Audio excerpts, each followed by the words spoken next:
pada 1 Juli 2001 lalu, Bank Dunia kembali merilis laporan yang menyebutkan bahwa Indonesia turun kelas dari kategori berpenghasilan menengah ke atas menjadi kategori berpenghasilan menengah ke bawah maksudnya. Gimana menurut Mas Fajar terkait ekonomi Indonesia yang turun kelas tersebut? Apakah ada implikasi yang serius bagi negara kita? Ya, ya, memang ini seringkali juga ditanyakan oleh bukan hanya dari berita baru ya. Saya juga seringkali mendapatkan pertanyaan yang sama dari beberapa media gitu ya, terkait dengan masalah ini baik nggak Indonesia dikategorikan sebagai negara yang berpenghasilan menengah ke bawah atau menengah ke atas. Pada poinnya sih menurut saya memang.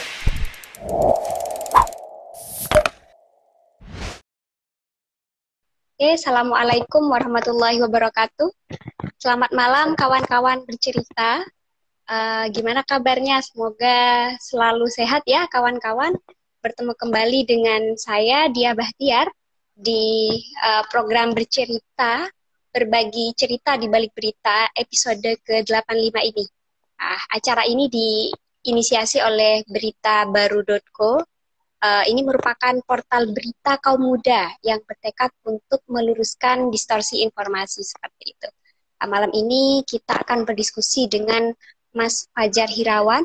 Kawan-kawan bercerita, Presiden kita, Bapak Joko Widodo, dalam berbagai kesempatan selalu mengatakan bahwa satu-satunya kunci untuk menjaga pertumbuhan ekonomi ini adalah dengan pengendalian pandemi COVID-19, seperti itu. Nah, pernyataan tersebut tentunya bukan tanpa alasan ya. Setelah pandemi COVID-19 berhasil dikendalikan pada satu semester pertama tahun 2021 kemarin, nah pertumbuhan ekonomi Indonesia ini berhasil bangkit dengan persentase 7,07%. Namun, ketika varian Delta mulai menyerang Indonesia pada bulan Juli hingga September 2021 kemarin, yang mana ini memaksa pemerintah untuk melakukan PPKM secara ketat. Nah, ini kemudian mengakibatkan ekonomi kembali lambat menjadi 3,51%.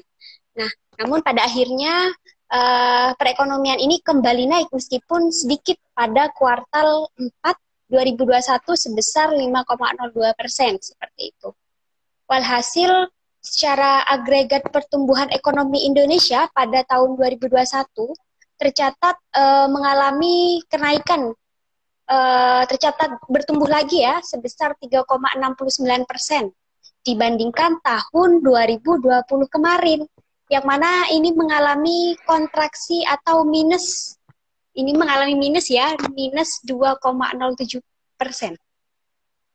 Nah, setelah perayaan pergantian tahun yang dilonggarkan dan akses masuk pelaku perjalanan luar negeri yang tidak lagi dibatasi, pada Januari 2022 hingga saat ini, Indonesia kembali disengat gelombang ketiga COVID-19 dengan tingginya kasus terinfeksi varian Omikron. Nah, ini varian baru yang memang gejalanya ringan, namun pasiennya selalu bertambah. Itu. Nah, pada 26 Desember kemarin, total kasus di Indonesia itu tercatat sebesar 4.260.759 pasien. Namun pada hari Senin kemarin,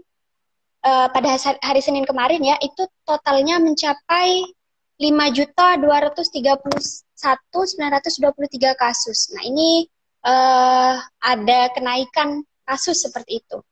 Artinya kurang dari 2 bulan terjadi penambahan sekitar 970-an kasus di Indonesia. Nah, jumlah kasus harian pada waktu itu hanya 92 kasus dan saat ini masih sebesar 34.418 kasus. Meskipun begitu, angka tersebut terhitung telah mengalami penurunan dibandingkan pada tanggal 16 Februari 2021 yang lalu, yang mana ini sempat tembus sebanyak 63.956 kasus harian.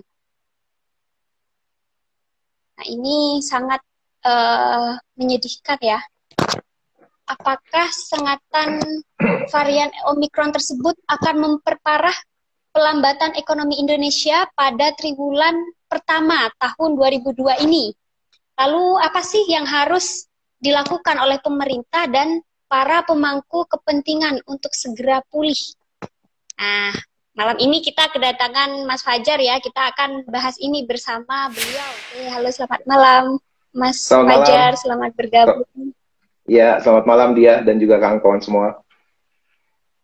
Iya, terima kasih Mas, senang berdiskusi dengan Mas Fajar. Ya, sama-sama dia. Oke, saya ada beberapa pertanyaan nih Mas. Sebelum kita bincang-bincang lebih jauh nih Mas, kira-kira apakah Mas Fajar setuju dengan pernyataan yang disampaikan oleh Presiden kita Pak Jokowi yang mengatakan bahwa satu-satunya kunci untuk kebangkitan ekonomi di masa COVID ini adalah pengendalian pandemi. Gimana sih menurut Mas Fajar? Ya, terima kasih dia dan juga terima kasih teman-teman Berita Baru.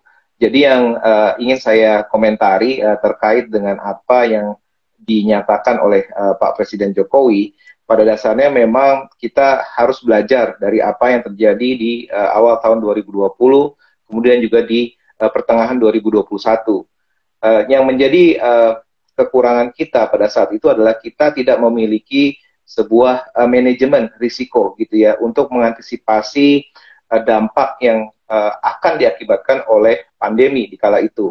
Masih ingat ketika di bulan Maret 2020 ya kita masih bisa dibilang tidak terlalu siap dengan pandemi ini. Alhasil kita bisa lihat dari sisi produksi dan juga dari sisi konsumsi mengalami kontraksi yang sangat luar biasa pada saat itu. Bisa dibilang tidak menentu lah ya. Nah, kemudian kita bisa dibilang juga mengalami dampak yang begitu hebat itu ketika varian Delta masuk di pertengahan tahun 2021. Nah, kita bisa lihat bahwa apa yang terjadi, kita bisa bilang bahwa ketika gelombang pertama di bulan Maret dan April 2020, kemudian gelombang kedua di Juli 2021, dan sekarang kita bisa anggap ini sebagai gelombang ketiga, yang awalnya saya pikir tidak akan terjadi, tapi ya memang virus ini cepat sekali melakukan regenerasi gitu ya, memiliki varian baru, dan alhasil kita juga harus mengantisipasi itu. Nah, menurut saya memang pengendalian pandemi ini sangat penting. Karena apa? Karena nanti akan berdampak pada beberapa aspek-aspek yang lain, khususnya ekonomi, sosial, dan lain sebagainya. Kalau kita bicara masalah PPKM atau PSBB, itu kan adalah salah satu dampak yang terjadi akibat adanya pandemi. Ada semacam pembatasan mobilitas manusia. Terjadi pembatasan transaksi ekonomi pada saat itu. Banyak toko-toko dan juga restoran, rumah makan, warteg gitu ya, itu ditutup. Jadi bisa dibilang terjadi semacam semacam pelambatan ya. Tadi disebutkan pelambatan dari sisi ekonominya. Dan kita bisa bilang bahwa memang itu sangat berdampak cukup luar biasa. Nah, harusnya kalau kita bicara masalah keledai itu tidak akan jatuh ke lubang yang sama gitu ya. Harusnya kita sudah belajar dari gelombang pertama dan gelombang kedua. Dan saya rasa untuk gelombang ketiga ini, saya rasa pemerintah sudah cukup baik lah, dalam artian sudah tahu harus berbuat apa gitu ya, dari sisi bornya gitu ya, bed occupancy rate di rumah sakit dan lain sebagainya itu sudah diantisipasi. Dan alhamdulillah varian Omikron ini bisa dibilang tidak terlalu ganas, ya tidak terlalu ganas seperti varian Delta sebelumnya. Apalagi mayoritas penduduk Indonesia minimal sudah mendapatkan vaksin dan beberapa yang lain sudah mendapatkan booster. Jadi menurut saya memang apa yang disampaikan Pak Jokowi menurut saya sudah sangat tepat, dan kita semua warga masyarakat gitu ya harusnya juga terus mendukung ya pengendalian pandemi ini, tetap menjaga 3M atau 5M yang selalu disuarakan. Itu mungkin dia. Oke, Ini kita akan berbincang ke realisasinya ya, Mas, regulasi yang dibuat oleh pemerintah selama ini. Dalam APBN 2021, pemerintah dan DPR ini bersepakat menetapkan target pertumbuhan ekonomi Indonesia berkisar antara 5%. Nah, kemudian di tengah jalan pemerintah menurunkan menjadi 4%. Nah, realisasinya ternyata hanya 3,6%. Bagaimana menurut Mas Fajar mengamati pola kebijakan yang tidak presisi tersebut? Apakah memang salah prediksi atau karena ada faktor kurang hati-hati dari pemerintah seperti itu, Mas? Ya, kalau dibilang masalah presisi atau kurang hati-hati, menurut saya memang ini lagi-lagi terkait masalah bagaimana kita bisa memiliki manajemen risiko atau antisipasi ketidakpastian yang sangat baik sebelumnya. Jadi memang kalau kita bicara masalah realisasi pertumbuhan ekonomi memang jauh dari target gitu ya. Di tahun 2021 kemarin kita hanya tumbuh 3,69%. Ya, setidaknya masih dalam rentang 3,5 sampai 4,5%, walaupun bisa dibilang jauh dari harapan seperti itu. Nah, itu pun tidak terlepas dari kontraksi ekonomi yang terjadi di bulan Juli 2021 yang lalu ketika varian Delta masuk, dan juga kita bicara masalah pembatasan yang begitu ketat ya, ada level-level tertentu yang harus dilakukan di setiap daerah. Nah, menurut saya memang kalau dibilang salah prediksi, kita lagi-lagi sebagai suatu negara gitu ya, kalau misalnya bisa bilang pemerintah gitu ya, harusnya mereka punya semacam antisipasi terhadap ketidakpastian, dan juga harus mengantisipasi segala hal yang sifatnya ya tadi, kita tidak tahu ada varian apa lagi nih nanti setelah Omikron. Kita berharap tidak ada gelombang keempat gitu ya. Gelombang ketiga sudah terjadi saat ini, gelombang keempat kita harap juga tidak akan terjadi. Meskipun terjadi, jadi kita harus semacam bisa memprediksi lah minimal gitu ya, melakukan forecasting kira-kira apa yang terjadi. Ada semacam skenario, ada plan A, plan B, dan plan C. Itu yang harus sebenarnya menjadi pegangan dari pemerintah dalam mengantisipasi gap antara target dan realisasinya. Jadi menurut saya ini semacam bukan masalah presisi atau salah prediksi atau kurang hati-hati, tapi memang ini adalah memang kita harus bisa lebih smart lagi, bisa lebih baik lagi dalam mengantisipasi ketidakpastian itu. Mungkin itu dia. Harus ada plan A, plan B, seperti itu ya, Mas ya? Ya. Yang perlu dicatat seperti itu. Pada 1 Juli 2001 lalu, Bank Dunia kembali merilis laporan yang menyebutkan bahwa Indonesia turun kelas dari kategori berpenghasilan menengah ke atas menjadi kategori berpenghasilan menengah ke bawah, maksudnya menengah ke bawah, karena gross national income atau GNI per kapita Indonesia turun dari US dollar 4,050 menjadi 3,8. Iya, 4.050, Mas. Iya, betul. Nah, akibat tekanan pandemi COVID pada waktu itu, seperti itu, Mas.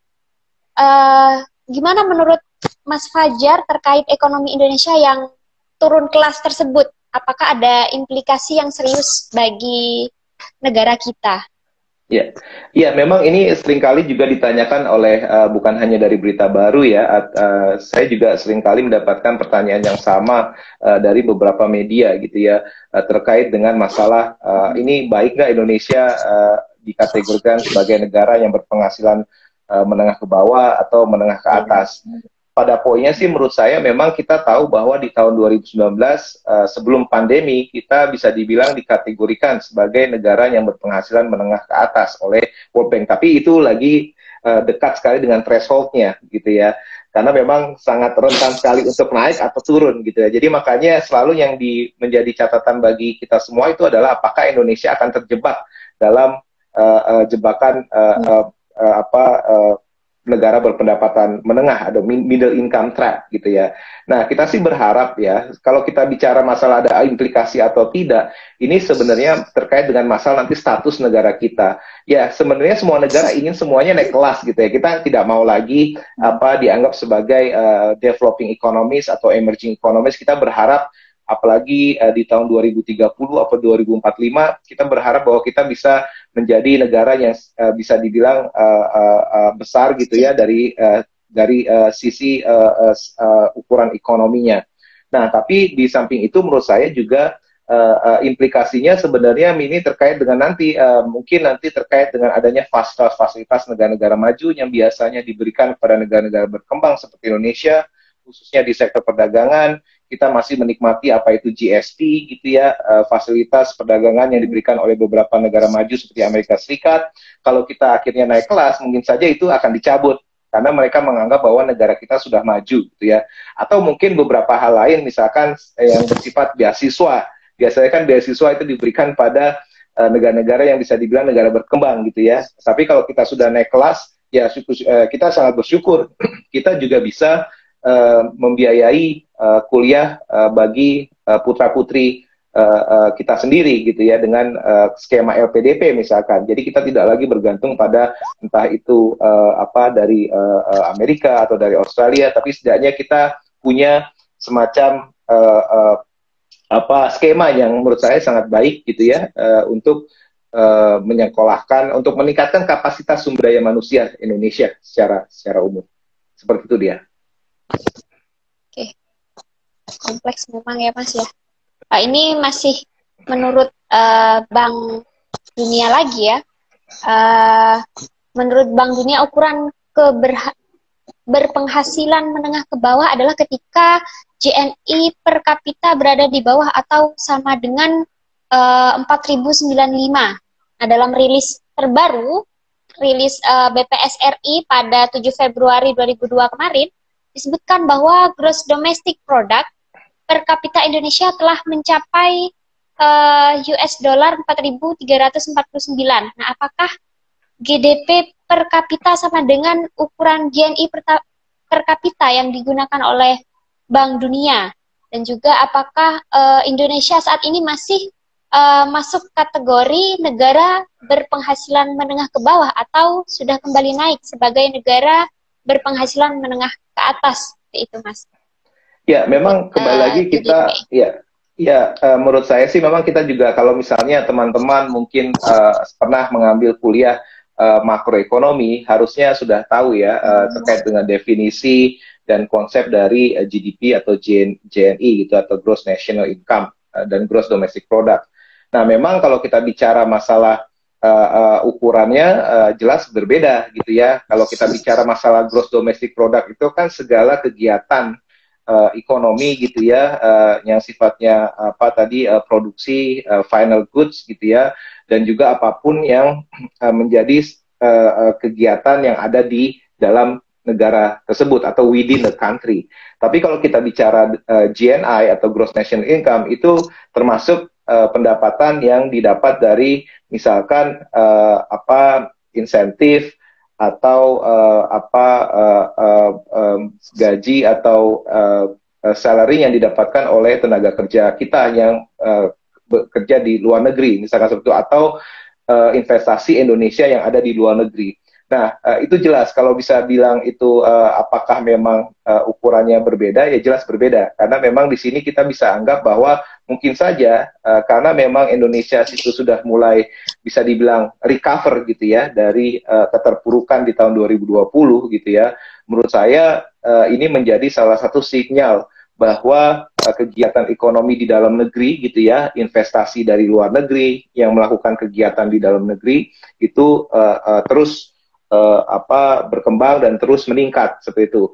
Nah, kalau kita bicara masalah GNI gitu ya, kita bicara masalah ya memang mungkin saja beberapa negara di luar itu tidak sebaik perkembangannya dibandingkan Indonesia pasca pandemi atau di tengah pandemi gitu ya. Jadi sehingga kita bisa anggap bahwa terjadi semacam perlambatan gitu ya di luar Indonesia.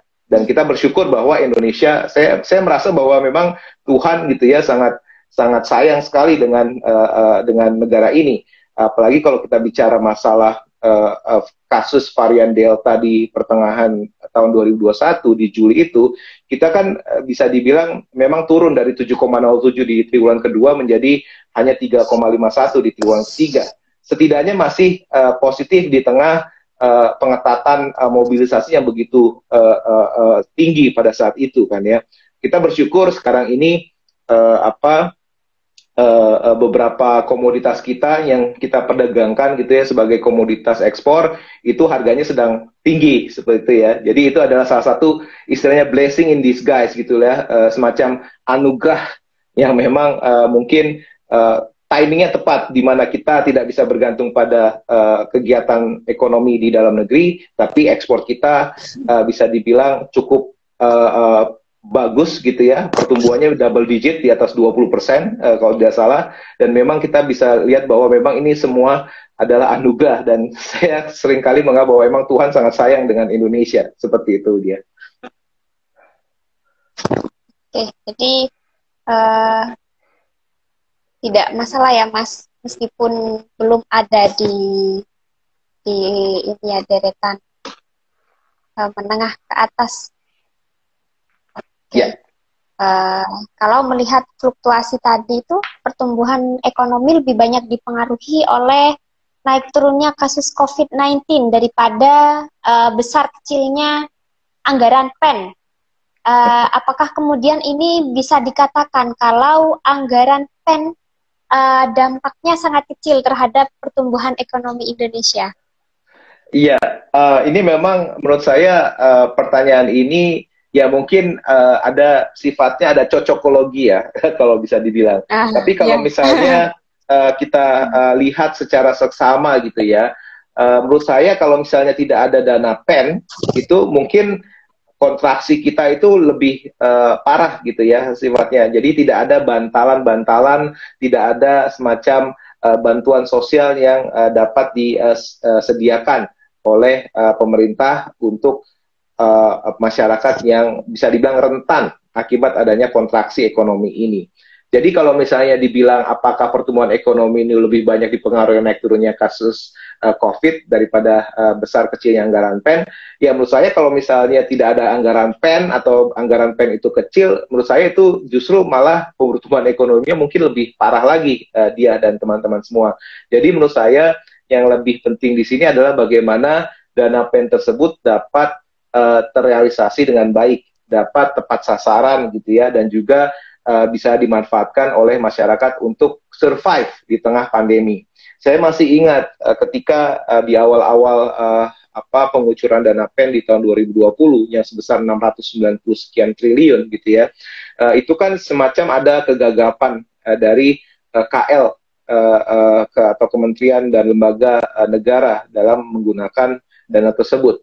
Ya, menurut saya ini semacam shock ya, ada semacam shock tersendiri karena apa? Karena ya jelas karena kita kadang tidak tahu harus berbuat apa, kita juga masih belum tahu program apa yang cocok diberikan untuk masyarakat untuk menanggulangi pandemi ini. Ya makanya alhasil pada di tahun 2020 kemarin kan memang tidak terlalu realisasinya tidak terlalu tinggi ya dari dana PEN tersebut. Tapi balik lagi terkait dengan apa yang saya sampaikan sebelumnya, menurut saya dana PEN ini sudah sangat membantu gitu ya. Setidaknya kita tahu bahwa karena kita sangat bergantung pada konsumsi rumah tangga gitu ya, struktur ekonomi kita ini kalau dari sisi pengeluaran itu mayoritas itu didukung oleh konsumsi rumah tangga dia dan teman-teman. Sekitar 55-58% itu disokong oleh konsumsi rumah tangga. Makanya kenapa kita sering dengar di berita, di sosial media bahwa memang pemerintah sangat concern sekali untuk membantu masyarakat yang terkena imbas secara langsung akibat COVID ini. Jadi ada bansos sana sini segala macam, tapi akhirnya ada isu di Mensos sebelum Ibu Risma gitu ya. Ya saya tidak perlu sebutkan siapa namanya Mensos tersebut. Tapi lagi-lagi ini adalah sebuah sebuah shock tersendiri bagi pemerintah manapun, bukan hanya Indonesia, karena memang lagi-lagi kalau misalnya negara tidak memiliki manajemen risiko yang baik, tidak bisa mengantisipasi ketidakpastian yang terjadi ke depan, menurut saya perlu banyak penyesuaian yang dilakukan dalam proses penanggulangan apapun yang terjadi nanti di depannya, ada pandemi COVID-21 atau 22 atau 23 nanti ke depannya. Seperti itu dia. Oke, jadi boleh dikatakan bahwa PEN ini berkontribusi, sedikit berkontribusi seperti itu ya Mas ya? Iya, sangat berkontribusi. Meskipun realisasinya harusnya perlu didorong lebih tinggi lagi seperti itu. Oke, terima kasih Mas.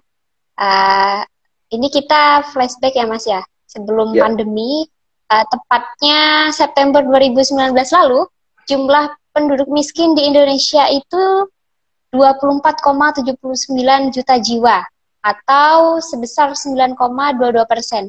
Nah, kemudian setelah COVID-19 pada September 2020 itu masuk ke Indonesia, jumlah penduduk miskin ini menjadi naik, Mas, sebesar 27,55 juta jiwa atau 10,19%. Nah, kemudian pada Maret 2021 jumlahnya menjadi turun sebesar 0,01 juta jiwa atau 0,05% seperti itu. Bagaimana menurut Mas Fajar dengan fenomena bertambahnya jumlah penduduk yang miskin di Indonesia seperti ini? Ya, yang jelas memang pandemi ini gitu ya, di tahun 2020 khususnya dan mengalami perbaikan di tahun 2021 ya memang dampaknya begitu kentara ya. Kita tahu bahwa pembatasan mobilitas manusia gitu ya itu sangat berdampak gitu ya. Kebijakan working from home gitu ya. Kita bisa tahu bahwa sektor transportasi akan berdampak gitu ya. Kemudian dari sektor jasa yang berkait dengan masalah platform transportasi online gitu ya, yang biasanya mereka sangat bergantung dari situ, yaitu sangat berdampak pada akhirnya mereka tidak memiliki pendapatan gitu ya, atau bisa dibilang pendapatannya sangat signifikan jatuh pada saat pandemi. Nah, menurut saya memang di sini kalau kita bicara masalah hubungan antara pertumbuhan ekonomi dan juga tingkat kemiskinan, memang kita tidak bisa secara serta-merta bahwa wah pertumbuhan ekonominya tinggi, pasti nanti tingkat kemiskinannya akan turun. Ya memang secara tidak langsung seperti itu keadaannya. Namun kita harus tahu bahwa kalau kita bicara masalah pertumbuhan ekonomi yang meningkat, kita harus juga lihat dari sisi masalah distribusi pendapatannya. Apakah ketika pertumbuhan ekonomi itu meningkat, si kayanya makin kaya, si miskinnya makin miskin, gitu ya. Nah kan makanya dari situ timbul ada, kalau kita bicara masalah beberapa teori gitu ya, kalau kita menggunakan kita bisa bilang bahwa kita kan bisa dibilang ada semacam sharing gitu ya, si kaya harusnya mensubsidi si miskin gitu ya, dan lain sebagainya. Jadi poinnya adalah ya harusnya memang ada distribusi pendapatan yang begitu baik gitu ya, dan menurut saya pemerintah harus memfasilitasi itu gitu ya. Jadi kalau makanya sekarang itu kan kalau kita bicara masalah perpajakan atau sumber penerimaan negara itu kan sedang ditingkatkan gitu ya. Karena apa? Karena memang selama pandemi belanja negara kita itu peningkatannya cukup signifikan. Apalagi kalau kita bicara masalah budget defisit kita, proporsinya terhadap PDB atau GDP itu kan sudah meningkat. Yang harusnya memang kita punya semacam standar harus maksimal 3%. Tapi ketika pandemi kemarin kita bisa mencapai 5-6%. Walaupun sekarang sudah mulai membaik lagi. Jadi makanya menurut saya terkait dengan fenomena kenapa peningkatan pertumbuhan ekonomi itu tidak cepat meningkatkan juga atau menurunkan jumlah tingkat kemiskinan, menurut saya perlu ada adjustment tertentu. Nah, salah satu adjustmentnya ya tadi, harusnya memang ada semacam skema bahwa si kaya ini harus membayar pajak semestinya, gitu kan. Makanya menurut saya memang pajak ini adalah salah satu tools gitu ya, atau instrumen yang bisa tadi kalau kita kaitkan dengan masalah distribusi pendapatan. Jadi makanya menurut saya pemerintah harus lebih baik gitu ya. Kalau misalnya kita perlu ada subsidi, juga memang harus jelas penggunaannya, jangan sampai salah sasaran.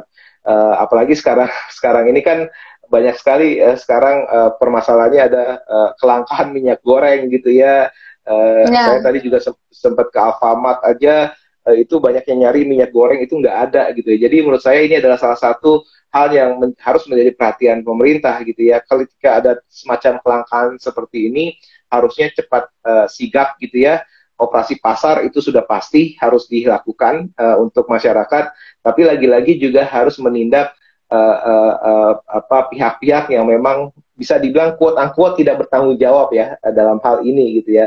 Ada isu masalah kartelisasi dan lain sebagainya. Tapi balik lagi ke pertanyaannya dia ya terkait dengan hubungan antara pertumbuhan ekonomi dan tingkat kemiskinan, ini banyak sekali sih studinya sudah dilakukan ya, dan beberapa bilang bahwa memang ada hubungan yang positif gitu ya, dan ada juga yang menganggap bahwa tidak ada signifikasi dari pengurangan tingkat kemiskinan akibat adanya pertumbuhan ekonomi. Jadi masih ada dua sisi yang memang masih dipertentangkan dan memang perlu ada kajian secara terus-menerus untuk melihat dampak dari pertumbuhan ekonomi terhadap tingkat kemiskinan. Seperti itu dia. Oke, masih berkaitan dengan ini ya Mas ya, dampak ekonomi terhadap kemiskinan. Ini secara teori gimana sih Mas? Mengapa berkurangnya penduduk yang miskin hanya sedikit, yaitu 0,01 juta jiwa? Mungkin ini bisa dijelaskan secara teori seperti itu. Ya, tadi saya sebutkan, memang studi sudah banyak dilakukan gitu ya. Kalau teman-teman pernah mengambil mata kuliah ekonomi pembangunan misalkan, ya nanti ada teori terkait dengan trickle down effect gitu ya. Ketika ada pertumbuhan ekonomi, harusnya yang didorong oleh investasi misalkan, itu nanti akan punya multiplier effect untuk membuka lapangan pekerjaan dan lain sebagainya, sehingga akan membuka lapangan pekerjaan seluas-luasnya, sehingga masyarakat yang tadinya tidak bekerja menjadi bekerja, yang tadinya tidak berpendapatan menjadi berpendapatan. Jadi memang perlu ada adjustment, apalagi kalau kita bicara masalah masa transisi seperti ini ya. Kita tahu 2021 kita kontraksi lah, kita mengalami masa kontraksi. 2021 itu semacam ada adjustment gitu ya, ada semacam penyesuaian. Meskipun secara umum kita mengalami perbaikan dari sisi ekonomi, kita bisa tumbuh lah dari yang minus 2% menjadi sekarang 3,69% di tahun 2021. Kita berharap 2022 pertumbuhan ekonomi bisa lebih tinggi dari 3,69%. Target mungkin antara 4,5 sampai 5,5% mudah-mudahan. Tapi lagi-lagi itu balik lagi bagaimana caranya pemerintah tadi mengendalikan laju kasus COVID-19 atau penyebaran COVID-19 gitu ya, dan program atau resep apa yang ditawarkan oleh pemerintah untuk masyarakat yang tadi rentan terhadap dampak yang terjadi akibat pandemi ini. Jadi menurut saya memang kalau kita bicara masalah pertumbuhan ekonomi secara idealnya seperti itu gitu ya. Jadi ada semacam multiplier effect. Tapi itu tidak dapat terjadi secara short term atau jangka pendek. Itu perlu ada semacam penyesuaian, dan penyesuaian itu mungkin berlangsung secara jangka menengah atau mungkin jangka panjang. Apalagi sekarang kan pemerintah kan lagi senangnya walaupun Undang-Undang Cipta Kerja perlu direview kembali gitu ya, perlu direvisi gitu ya, akibat adanya ya tadi atas putusan MK tahun lalu. Tapi poinnya adalah pemerintah saat ini memang sedang giat-giatnya untuk mengundang investasi masuk ke Indonesia. Nah, tapi kan investasi itu kan masih berupa dana yang akan ditaruh, dikembangkan untuk membangun sebuah plan-plan atau sebuah gedung-gedung atau gudang-gudang atau pabrik yang nantinya mungkin perlu waktu untuk merekrut masyarakat di sekitaran pabrik tersebut. Jadi semuanya itu butuh waktu. Jadi tidak ada semacam bim salah bim gitu ya, abrakadabra tiba-tiba ada tingkat kemiskinan turun, lalu pengangguran turun akibat adanya pertumbuhan ekonomi yang meningkat. Perlu ada semacam adjustment atau penyesuaian dia terkait hal itu. Oke, barangkali ini bisa diprediksi jangka waktunya seperti itu, Mas. Berapa tahun ini bisa dilihat seperti itu? Ya, perlu. Jadi memang harus ada semacam antisipasi. Kalau misalnya bangun pabrik itu kan butuh waktu ya. Kita tahu bahwa beberapa bulan atau tahun lalu ya, saya rasa memang ada salah satu investor dari Korea misalkan ingin membangun sebuah pabrik yang dapat memproduksi mobil-mobil yang ramah lingkungan gitu ya, entah itu sifatnya electric vehicle atau rendah karbon atau berbahan bakar biofuel dan lain sebagainya. Tapi itu kan tidak serta-merta kita resmikan hari ini lalu besok jadi gitu kan, nggak seperti itu. Jadi saya rasa butuh ada penyesuaian ya, minimal jangka menengah ya 2 sampai 5 tahun lah itu paling cepat gitu ya. Tapi kalau misalnya kita bicara masalah optimalnya mungkin bisa lebih dari itu. Jadi menurut saya itu harus menjadi catatan tersendiri. Jadi jangan sampai ya, ini dia biasanya kan kadangkala for the sake of glorifikasi gitu ya, semuanya dianggap bahwa ada semacam investor masuk ke Indonesia lalu tiba-tiba jeng-jreng gitu ya, ekonomi Indonesia langsung tumbuh pesat. Kan nggak seperti itu gitu ya. Itu butuh proses, butuh semacam adjustment tertentu. Menurut saya itu sih dia. Jadi prosesnya masih panjang gitu ya, Mas. Oke. Nah, ini masih berdasarkan rilis resmi dari BPS. Di sana tercatat bahwa struktur ekonomi Indonesia secara spasial tahun 2021 masih didominasi oleh kelompok provinsi di Pulau Jawa. Ada 6 provinsi ya, yang memberikan kontribusi ekonomi sebesar 57,89%. Artinya, ada 42,11% lainnya dibagi atas 28 provinsi lainnya. Nah, apakah ini kemudian menunjukkan ekonomi Indonesia masih Jawa sentris?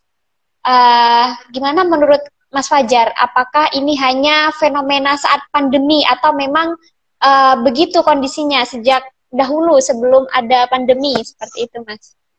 Ya, memang kita tidak bisa pungkiri ya bahwa memang dominasi Jawa sebagai kontributor ekonomi Indonesia secara keseluruhan itu memang sudah terjadi sejak lama gitu ya. Menurut saya angka 57,89% ini sudah mulai membaik gitu ya. Mungkin sebelumnya bisa di atas 60% gitu ya. Saya masih ingat beberapa tahun lalu juga sekitar 59% atau 60%. Sekarang sudah turun. Jadi menurut saya memang ada semacam transisi lah ya. Kalau kita bicara masalah apakah Indonesia masih Jawa sentris, kalau dia dari angka statistik atau deskripsi statistik seperti itu kan memang kita bisa simpulkan iya gitu ya. Tapi kan dalam hal ini memang apa yang dikerjakan oleh pemerintahan Jokowi ya sejak 2015 gitu ya, itu kan memang awalnya fokus pada bagaimana pemerataan pembangunan gitu ya, fokus pada daerah 3T gitu ya, terluar, terpencil gitu ya, dan terluar ya 3T lah, saya lupa satunya lagi. Tapi poin pentingnya di sini adalah pembangunan infrastruktur gitu ya, dan juga apapun itu yang sedang dilakukan pemerintah sekarang, membangun semacam akses gitu ya, konektivitas antara provinsi yang satu dengan provinsi yang lain, bahkan mungkin antar pulau besar, itu harus menjadi concern atau harus menjadi prioritas. Kalau misalnya memang tidak ingin ada stigma atau tidak ada persepsi bahwa ekonomi ini masih sangat Jawa sentris. Jadi kalau misalnya kita bicara data dari BKPM misalkan, itu sebenarnya sudah mulai ada perubahan atau ada shifting lah. Dia dan teman-teman. Shiftingnya itu adalah sekarang itu investasi di luar Pulau Jawa itu semakin meningkat dibandingkan investasi di Jawa sendiri. Jadi mudah-mudahan itu ada sebuah signal, harusnya gitu ya, menjadi signal. Kita tahu ada beberapa investasi sangat besar di beberapa pulau di Sulawesi gitu ya. Salah satunya misalkan di Morowali misalkan itu ya, ada Indonesia Morowali Industrial Park misalkan. Ya, tapi juga ada beberapa investasi atau ada kegiatan ekonomi lain di luar Pulau Jawa yang menurut saya juga harus dioptimalkan. Jadi kalau misalnya kita bicara masalah bagaimana ini agar tidak Jawa sentris. Jadi menurut saya tidak terlalu menghiraukan hal tersebut. Ya memang kalau kita dalam konteks pemerataan ya, kalau dalam konteks optimalisasi, ya memang kita bisa optimalisasi yang ada dulu gitu ya. Di tengah kita mengembangkan daerah-daerah lain untuk tumbuh seperti itu. Jadi jangan sampai oke lah dalam konteks ibu kota negara, misalkan ibu kota negara baru atau IKN, ini kan sebenarnya semangat dari pemerintah itu adalah pemerataan gitu ya. Tapi kan sebenarnya pemerataan itu bukan dengan cara membangun sesuatu yang wah gitu atau wow gitu ya. Tapi juga bisa dalam skema yang lain gitu ya, dengan skema yang lain, misalkan ya tadi terkait dengan mungkin terkait dengan fokus pembangunan infrastruktur di daerah-daerah tertentu yang perlu dikembangkan dan lain sebagainya. Jadi menurut saya ini harus menjadi highlight juga bagi pemerintah gitu ya. Saya bukan against ibu kota negara yang baru, tapi dalam hal ini memang harus ada prioritas lah, mana yang harus dikerjakan terlebih dahulu. Apalagi kalau kita bicara masalah recovery atau pemulihan ekonomi nasional saat ini. Meskipun kita bisa bilang bahwa kita sangat bersyukur pertumbuhan ekonomi kita sudah dalam track yang benar lah gitu ya, sudah on the right track gitu ya. Tapi perlu masih ditingkatkan lebih jauh lagi. Seperti itu dia. Oke. Jika kawan-kawan bercerita, ada yang ingin bertanya kepada Mas Fajar secara langsung, silahkan ini ya bisa ditanyakan di kolom komentar. Oke. Nah, ini pertanyaan terakhir ya Mas ya. Ini lebih pada catatan-catatan untuk pemerintah kita. Menurut Mas Fajar, apa saja yang harus dilakukan oleh pemerintah kita untuk mewujudkan pertumbuhan ekonomi yang inklusif, yang berorientasi pada pemerataan dan ini diharapkan bisa berdampak langsung terhadap peningkatan kesejahteraan seperti itu? Iya, sejatinya secara prinsip kita tahu bahwa kebijakan ekonomi ya, atau kebijakan apapun lah yang berusaha untuk diformulasi atau dirancang oleh negara gitu ya, dalam hal ini pemerintah, itu kan tujuannya sudah jelas untuk meningkatkan kesejahteraan masyarakatnya atau social welfare gitu ya.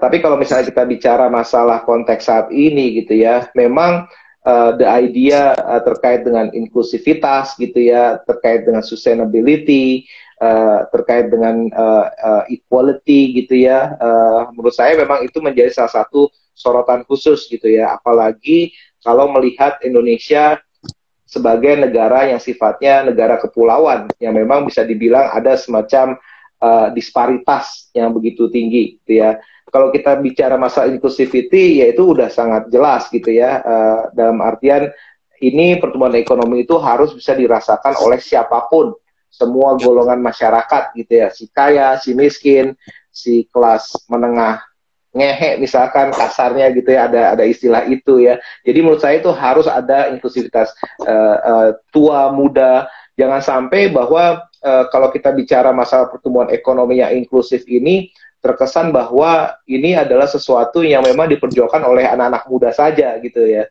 Apalagi sekarang kita tahu bahwa dari sisi karakteristik populasi kita, kebanyakan sekarang adalah masyarakat yang bisa dibilang usia produktif gitu ya, seperti dia dan juga teman-teman di Berita Baru misalkan. Jadi memang itu harus menjadi salah satu catatan bahwa memang ini inklusif ini semuanya gitu, perlu ada semacam sustainability, perlu ada semacam kolaborasi juga antara generasi tua, generasi setengah tua gitu, dan generasi muda gitu ya.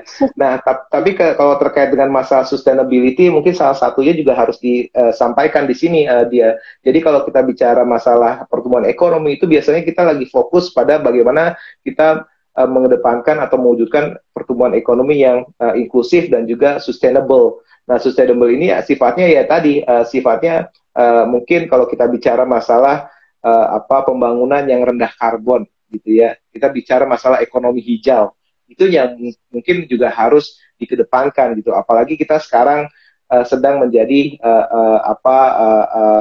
tuan rumah untuk G20 di tahun 2022 ini.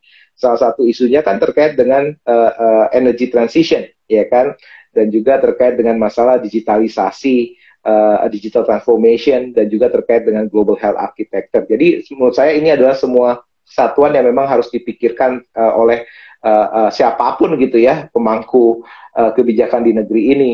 Jadi kalau misalnya saya bisa simpulkan bahwa memang masih perlu waktu lah bagi Indonesia memang bisa mewujudkan pertumbuhan ekonomi yang tadi inklusif, sustainable, dan juga memiliki orientasi yang sifatnya pemerataan. Nggak usah jauh-jauh dia. Kalau kita bicara masalah digital infrastruktur misalkan, atau infrastruktur digital di Indonesia, nggak usah kalian merasa bahwa wah Jawa sudah bagus gitu ya, yang jelek yang masih kurang bagus itu di daerah timur gitu ya, dan lain sebagainya. Nggak seperti itu. Bahkan di Pulau Jawa pun masih ada beberapa daerah, khususnya misalkan di Jawa Barat, di bagian selatan Jawa Barat itu akses digitalnya masih sangat buruk gitu ya, banyak blank spotnya di sana. Jadi menurut saya memang kalau kita bicara masalah inklusivitas, sustainability, ya udah kita fokus juga, jangan jauh-jauh lah kita mikir Sabang sampai Merauke. Di Jawa yang mungkin hanya berapa jam dari Jakarta, dari ibu kota saja, masih ada daerah yang masih belum punya akses digital yang baik seperti itu. Jadi kalau kita dalam konteks digital infrastruktur ya, itu juga harus menjadi salah satu concern gitu ya, terkait dengan disparitas akses digital atau digital connectivity, dan juga literasinya ya, masyarakat itu jangan sampai menggunakan sosial media itu hanya bisa nonton ya, saya tidak melarang teman-teman menonton apa yang disuguhkan oleh Rans Entertainment atau Halilintar Family, tapi kita juga harus tahu bahwa kita bisa berbuat lebih banyak dengan smartphone, dengan jempol kalian, Anda semua itu bisa melakukan hal yang bisa dibilang lebih produktif gitu ya, lebih bermanfaat, bisa jualan gitu ya, kan UMKM sekarang konteksnya go online dan lain sebagainya. Jadi menurut saya banyak hal yang bisa dilakukan. Jadi itu sih menurut saya dia sebagai catatan. Oke, terima kasih sangat banyak ya Mas ya catatannya. Ini semoga menjadi kabar baik untuk kita semua ya. Ini ada pertanyaan dari kawan bercerita Mas, berkaitan dengan G20. Menurut Mas Fajar, apa saja sih hambatan Indonesia untuk mengundang investor di bidang ICT? Mengingat salah satu pilar G20 tahun ini adalah membangun ekosistem digitalisasi. Iya, kalau kita bicara masalah ekosistem digital di Indonesia, memang kita sekarang sudah mulai membaik ya. Apalagi kalau kita lihat dari laporan beberapa lembaga internasional gitu ya, seperti Google Temasek Report yang bilang bahwa Indonesia adalah negara yang memiliki potensi terkait dengan digital ekonomi ini sangat besar di wilayah ASEAN. Jadi kalau dalam konteks G20, apa yang menyebabkan kurangnya minat investasi investor untuk fokus ke dalam ICT sector, menurut saya sebenarnya sama hal dengan sektor-sektor lainnya. Minimal menurut saya investor itu hanya butuh kepastian gitu ya, butuh kejelasan gitu ya, dalam hal ya ketika mereka berusaha untuk mengurus administrasi untuk membuka investasinya dalam negeri. Apalagi kalau kita bicara masalah undang-undang cipta kerja yang memang tujuannya itu ya untuk mempercepat reformasi struktural, ingin mendorong iklim usahanya lebih baik ke depannya. Menurut saya memang adanya permintaan revisi undang-undang cipta kerja itu harusnya menjadi catatan sendiri. Tapi menurut saya itu mungkin menjadi salah satu highlight bagi investor yang tadinya mau masuk ke Indonesia, lalu lihat ada isu terkait dengan undang-undang cipta kerja yang perlu direvisi atas putusan MK. Jadi menurut saya secara garis besar pada intinya investor itu butuh kepastian dan juga butuh efisiensi lah. Jangan sampai ada high cost ekonomi ketika mereka mulai memulai bisnisnya di Indonesia. Kita tahu bahwa memang biasanya kita bisa melihat tuh ranking kita dalam ease of doing business, walaupun World Bank akhirnya tidak meneruskan survei tersebut. Jadi sebenarnya itu bisa menjadi salah satu patokan juga, apa sih permasalahan di Indonesia ini, kenapa sih investor itu masih bisa dibilang wait and see untuk masuk ke Indonesia. Terakhir saya juga pernah mengikuti presentasi yang dilakukan oleh IDE Jetro di Jepang, dari Jepang ya, ketika melihat bagaimana persepsi perusahaan-perusahaan Jepang terhadap perkembangan ekonomi Indonesia, khususnya terkait dengan iklim investasi. Mereka pada dasarnya juga fokus pada hal terkait dengan masalah upah, gitu ya. Kita tahu kan sekarang ini kan ya, investor mana sih yang ingin setiap kali ada isu apa gitu ya, buruhnya akhirnya keluar demo gitu ya. Itu kan menjadi salah satu catatan juga. Jadi kepastian upah, kemudian juga masalah pajak gitu ya. Berulang kali sepertinya pemerintah ingin menawarkan semacam insentif pajak atau apapun lah, tax discount dan lain sebagainya. Ya itu kadang-kadang juga perlu ada semacam sosialisasi yang lebih baik lagi dari sisi pemerintah. Walaupun seringkali menteri kita gitu ya, Pak Bahlil, seringkali bilang bahwa kita sudah kok melakukan tadi namanya OSS atau one stop shop dan lain sebagainya. Ya memang itu bagus, tapi kan kita nggak tahu. Kadang-kadang persepsi dari investor itu berbeda-beda gitu ya. Mungkin Pak Menteri dengarnya sesuatu yang mungkin baik-baik saja, tapi ada juga masih permasalahan yang memang perlu dibenahi terkait dengan investasi di Indonesia. Jadi itu respon saya dia. Oke, terima kasih Mas Fajar. Tadi merupakan pertanyaan terakhir, sekaligus menjadi penutup diskusi kita malam hari ini. Ini diskusinya sangat seru ya Mas, masih banyak pertanyaan yang lain dari kawan-kawan bercerita, tapi kita keep ya. Mungkin kita bisa bertemu lagi di kesempatan lainnya bersama Mas Fajar seperti itu. Baik. Ya. Sebelum kita akhiri, saya pengen mendengar closing statement dari Mas Fajar malam ini. Ya.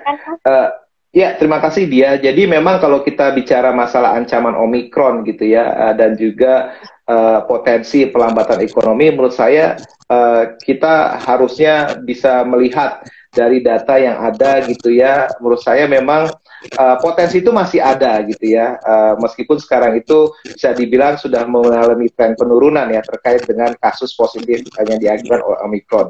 Tapi saya lagi-lagi meminta gitu ya agar semuanya gitu ya, khususnya dalam hal ini pemerintah atau negara itu punya semacam manajemen risiko atau antisipasi ketidakpastian ya. Kalau misalkan terjadi sesuatu hal yang mirip seperti COVID-19 ataupun nanti ada varian-varian yang lain. Jadi menurut saya itu, dan perlu ada semacam kita benar-benar perlu mengoptimalkan apa yang sudah dilakukan saat ini gitu ya, terkait dengan reformasi struktural, reformasi birokrasi, undang-undang cipta kerja juga harus benar-benar memang menjadi salah satu kunci lah untuk benar-benar meningkatkan kegiatan ekonomi Indonesia lagi dan mengundang banyak investasi ke Indonesia. Mungkin itu saja dia closing statement dari saya.